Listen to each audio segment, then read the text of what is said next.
All right, big deal. All right, so a huge story we're following this morning, obviously, in a conversation that kind of got off the rails a little bit. The big story, Prince Philip has passed away at the age of 99, 7 decades married to Queen Elizabeth. So we have two tweets, one from the royal family. We'll get to this first. They write, "It is with deep sorrow that Her Majesty the Queen has announced the death of her beloved husband, His Royal Highness, the Prince Philip, Duke of Edinburgh. His Royal Highness passed away peacefully this morning at Windsor Castle." The other tweet we were kind of waiting on was from Piers Morgan.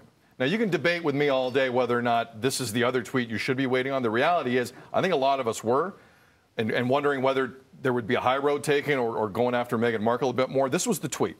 "Rest in peace, Prince Philip, 99, a truly great Briton who dedicated his life to selfless public duty and was an absolute rock of devoted support to Her Majesty the Queen as the longest-serving royal consort to any British sovereign. A very sad day for our country. Thank you, sir." And you mentioned still nothing from Prime Minister Trudeau. Still nothing. Earlier. Yeah, can we confirm that, guys? Still nothing from the Prime Minister, right? Nothing. And Diana is trending, as is Meghan, because people are saying, waiting for the people to blame Meghan and Harry on this. And that's the sad thing about Twitter, is the immediacy of how quickly people react. And I'm like, where's everyone's sensitivity chip? Some people are even writing us, why are you sad? There's people dying in their 30s and 40s. Also sad, by the way. Since when do we say somebody deserves mourning versus not because of the life they've led, the size of their bank account, or the age they are?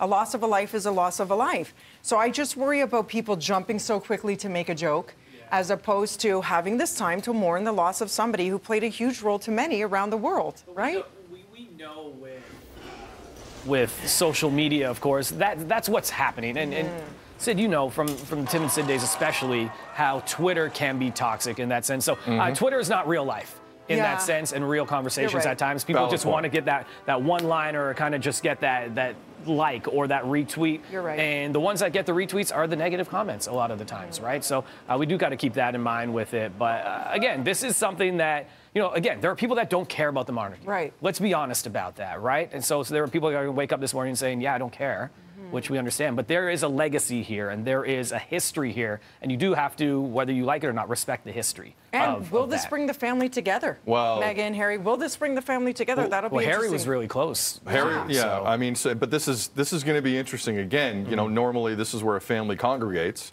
and it has been nasty for a bit here. Yeah. I'll say this: there are multiple stories going on right now. One, this is a significant story at the age of 99, but the other conversations that are happening right now about the royal family, not just in Britain, but in this country, in other countries that have ties.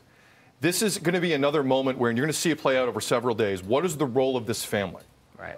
Why are they as powerful as they are? And on one hand, you're going to mourn, but that conversation is red hot right now, and it's going to continue. And we may continue on the show. This is BT. Good morning. More after this.